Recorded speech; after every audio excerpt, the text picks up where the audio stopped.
Well, it was a heck of a basketball game. Two really good teams. I knew it was going to be like that. Texas A&M is really, really good.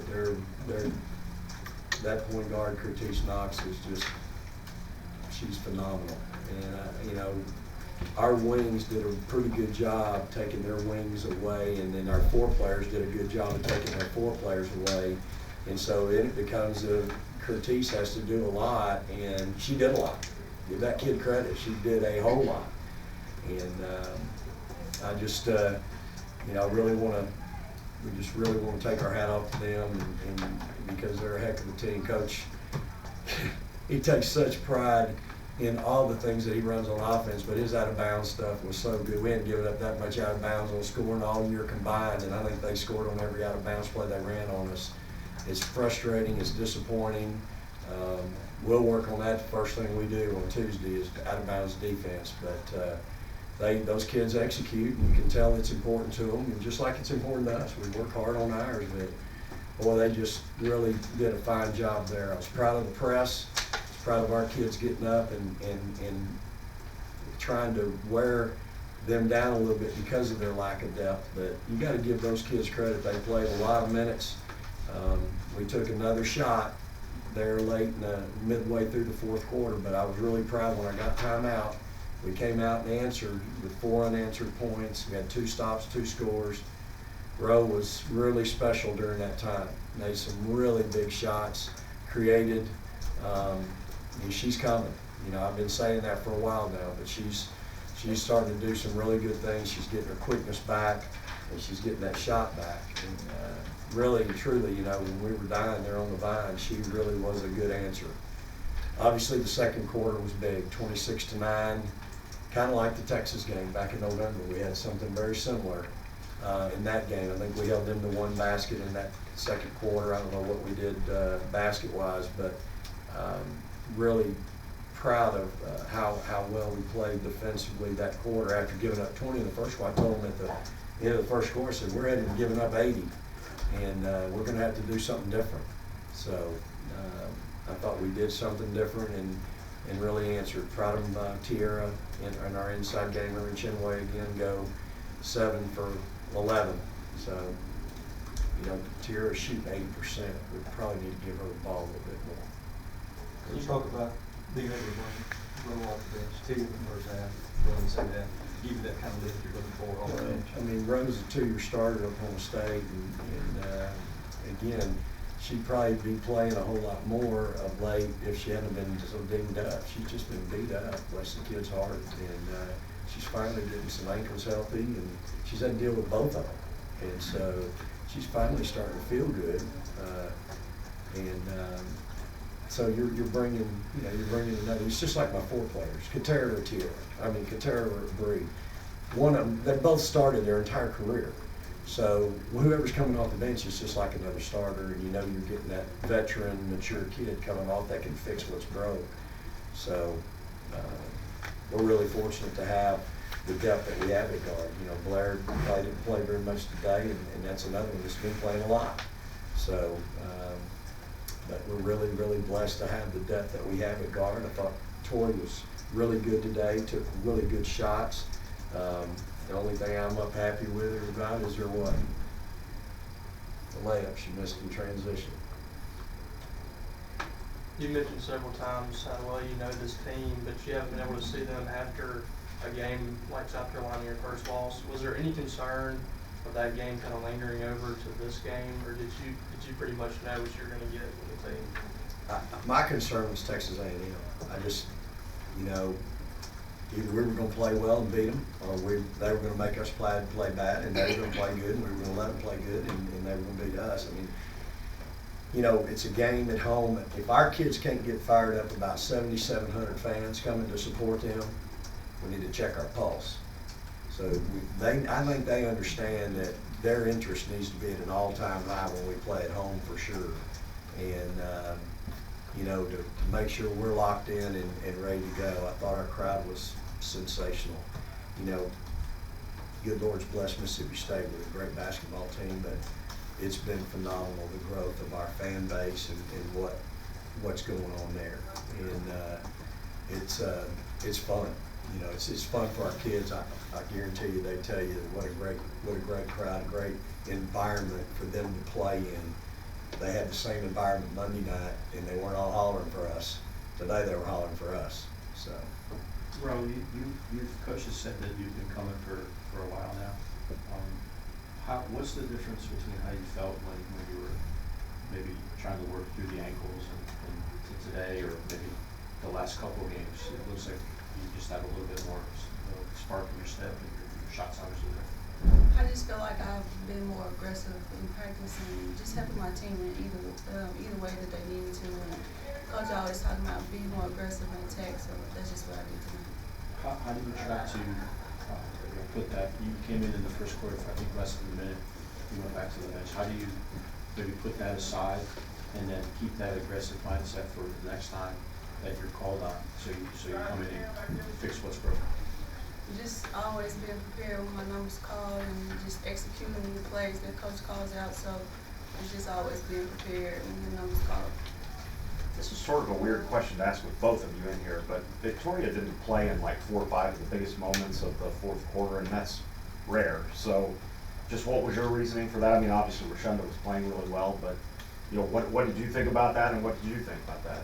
Well, I got Tori out because I felt like she needed to blow. I had Roe in who can fill that role of being a shooter and a scorer, and Dominique was in defensively. Right. So I just felt at that moment Tori needed to blow and to get refocused a little bit, and nothing else to it. Again, in Tori's defense, we have really depended on her a lot, and she catches a lot of responsibility, and it's really unfair because you know what, we got a really good team. We got a lot of players that can play, and so I just need her to relax a little bit. And I thought the first half she was special. I mean, made some great decisions, made some great shots, played hard defensively. I mean, she's part of this wing tandem that kind of got after those 2 wings of theirs and kind of took them out of some things. So she played hard on that end. So I've got to do a better job coaching to take some of that load off of her, because you know what? She doesn't have to bear it. She's on a really good team. We got 5 players that are shooting 80% from the floor. We got a point guard that's dynamite. We've got other wing players that can shoot it and defend. So we just, you know, I want her to really relax, because I think if she'll kind of step back and take a breath, I think she'll be a lot better. I just think at some point you need to, you know, we just kind of got on her back for a long time now, and it's not fair. And I don't, it's nothing she said, and she welcomes that responsibility. I don't even have to ask her. I know that she welcomes that responsibility, but for our team's benefit, she doesn't have to wear it all the time, and I think she does sometimes. Does that, Victoria, that message that he's talked about with Rashunda coming in and hitting 3 big shots in the fourth quarter, does it kind of send that home a little, that, you know, there's other people that can pick up the slack, and for some reason, you know, it's just not working for you at the moment? Of course, I know Ro can do it, and I know Morgan can do it, and other wing player can do it. So just them going out there filling my position is something that they do every day in practice. So they used to go out there and make plays. Morgan, when you guys as a team have 18 assists and you're distributing, and Alex distributing as well as you guys are, what's the difference when things are working like that, when, as opposed to when you're not, when you guys aren't feeding the post and you're not getting those assists? I think the assists come off ball movement. I mean, sometimes we just stand still, and we stand still, and we don't make good decisions. So when we have assists, I feel like returning for dribble, take up 2, get people open looks, knock down shots. And that's when we play our best. How well did you feel that you guys did that as a team? I think we did. Okay, I feel like we got down on the shot clock a lot. We had just throw some shots up, but I mean, overall, I feel like we did attack the lane, knock down shots, got our shooters open, and made some good decisions. Morgan, when you went down in the first quarter, it was all the way down on the other end of the floor. What happened? I got knee. Got knee to knee. It just hurt. I got a bruise. But okay. How long did it take you to shake it off? 5 minutes. Got him bite. I was okay. Dick, I think when she went out, it was 7-2 or something like that. They went on a 10 or 12 nothing run. Did you feel like her being out of the ball game really kind of spearheaded that for them. Did you feel like you was kind of slipping away any with her out of the game there? No, I didn't think anything about her position. I thought there were other positions that weren't playing well when that all happened. And again, I think we gave up some out of bounds play offense. I think we gave up some second chance points. I think their point guard was scoring.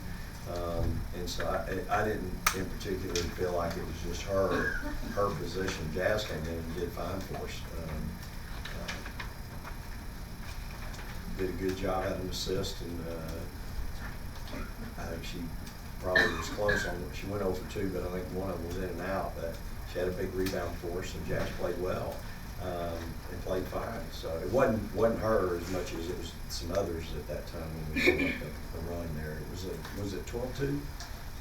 It was 10. I know it was 10. Yeah. 7-0 when she was out of the game. Yeah. That's what it was. When things got hairy in the fourth quarter and you called the timeout, out of the timeout, ran a play and got it down low, was that obviously what you were looking for? We talked about if we went inside, they were going to get doubled. If you didn't get doubled, you had to finish. We tried to run, I think we ran pitch, go, turn the floor, and one time we fed the post, the other time I think Rowe got a step back 3. And so we had some good stuff that we were running there, and then they kind of took that away. Our post players were getting doubled there late, but yeah, when we come out of the timeout, we knew if we got it inside, we had to read it.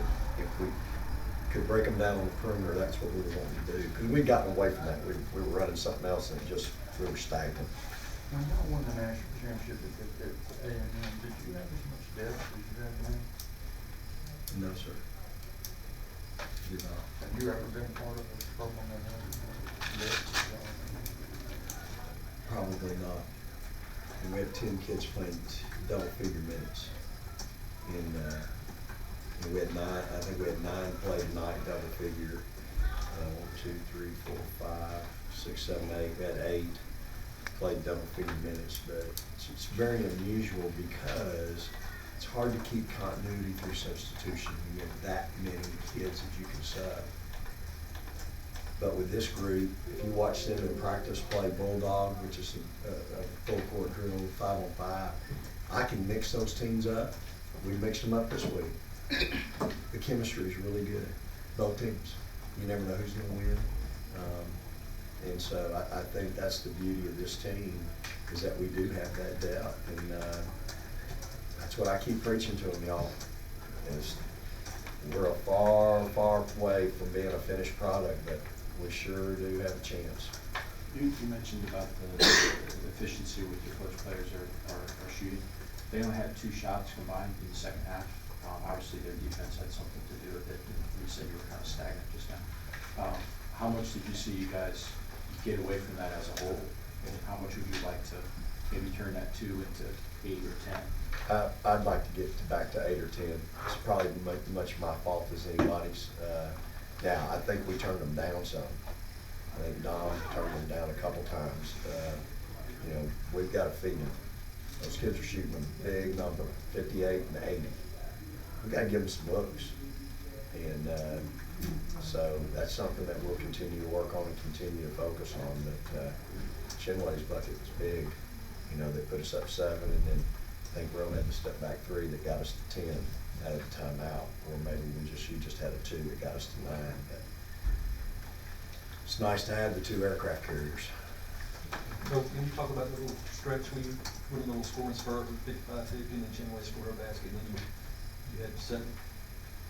Mm-hmm. A little confidence in there?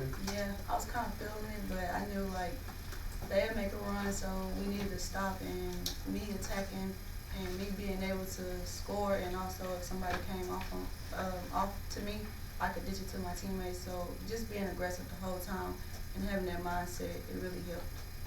Morgan, was there that big of a difference between the team's defense in the first quarter as opposed to the second quarter when you guys outscored 26?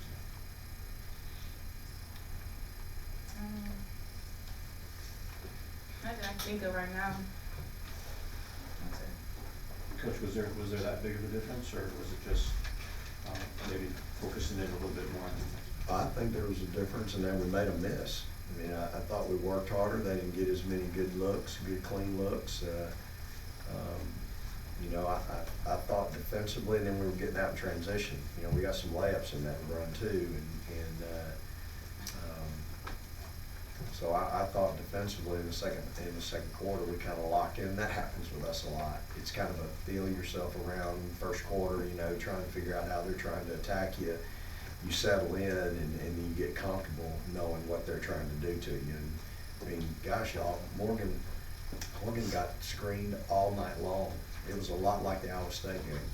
I mean, just ball screen, ball screen, ball screen, ball screen. I mean, she got hit a bunch. She's lucky she didn't have more than that one bruise on her, one bump on her. So, but again, our wing players were doing a pretty good job on those other kids and making her, you know, making Curtis have to really do a lot. That kid's capable of doing a lot though, and she was really special. That kid's probably the best point guard we've seen all year, no question about it. Would you agree? Yes, sir. The post-game line thing took you a pretty good while to get through it. Is it still, I mean, you've been gone from there for a while now, but is it still? Yeah, but that's still my guy. I mean, you know, we're his family. You know, I was with him 15 years. And, I just have a greater appreciation for him. It seems like the longer that I've been away from him, just really have a better understanding and an appreciation of everything he had to do. You know, there'd be game days. There'd be game days or day before a game. I'm looking around going, where the hell's coach? And we got to get ready for so-and-so. And we got to get, you know, we got to talk about that. He's going to know what I'm doing on day. And I'd be going, what's he doing? Well, you know what? Now I know. I'm having to do that now. And there's not enough time in the day to fill your job as the head coach and do the things that you want to get done. And that's why you got to have a great staff, and I got one. I mean, Johnny, Carly, Deanna, Mary Ann, Skylar, Christine, I got a great staff, but I have a better understanding now, more than ever, of exactly what it takes to fill those shoes. But he's special to me. I mean, I learned so much. Listen, I'm as proud. I'm really proud of my kids for the victory. But you guys need to know how hard that guy has helped market women's basketball across the country. How many times at symposiums and Final Fours that he speaks. And that's what we did when we were at Arkansas, and we built that program, and we did it at A&M, and now we've been able to come here, and we've done it here. It's 7,700 today. That's the norm. It's the new norm in Starkville, Mississippi, to watch women's basketball. I'm as proud of that crowd being here today with him in the building as anything that I did today. I just, because that's how hard, I know the pride that he takes in having, you know, in what he did, trying to get people to come to our games when we were in Arkansas. And it's part of building the program. You know, it's part of the blueprint. It's not just about wins and losses. It's not just about X's and O's. It's not just about recruiting. It's part of building the program. To that end, he said that the difference between today and the last time that he was here, he said that there's been an improvement. He's seen it grow. He's seen the growth. He complimented the kids' court. How have you seen it grow? Because you said several weeks ago that you'd like to see them open the doors up a little earlier, and the little birds must have heard you. The doors have been opened a little bit earlier. So growth. Now we're opening the doors an hour and a half, just like the men. The next thing I need is I've got so many people wanting parking. They want the reserved parking, so that'll be the next thing. And hey, that's part of it. That's great. It's what we do. I mean, I parked at football tonight. I'm used to it. No big deal. I'll park at football. If that's because we got all these people coming to the game, no big deal. But it's part of the growth of our program. These kids deserve it. They have been the ones that have put the people in the stands, in my opinion, because of how they play the game. I mean, they're so much fun to be around. Look, I want y'all in the room to know I went recruiting last night, and I had more people in the other schools' jersey in this state come up to me and compliment my team. I could have fallen over 15 times. Talking about people in red and blue. Complimenting our team here at Mississippi State. But that's the appreciation, and that's what these kids don't get. Everybody in this state is watching them right now. everybody in this state is keeping up with them. Like the school or not, I think they love our kids. I think they love how they play the game. I think they love how they represent women's basketball in the state of Mississippi. And we're just so fortunate to have them here at Mississippi State. I mean, we've just got some great kids, and that's what I want these kids. I'm going to go tell them in the locker room. Live it. Understand that when you're out in the community, you're on campus. When we go to Auburn on Wednesday, people are watching. They're watching, but it's really, really special. And you're right, the growth of our program, it's exponentially just, it's happening right before our eyes, and it's getting bigger all the time. I take great pride in that. Again, it's not just the wins and the losses. So many other things go into the program.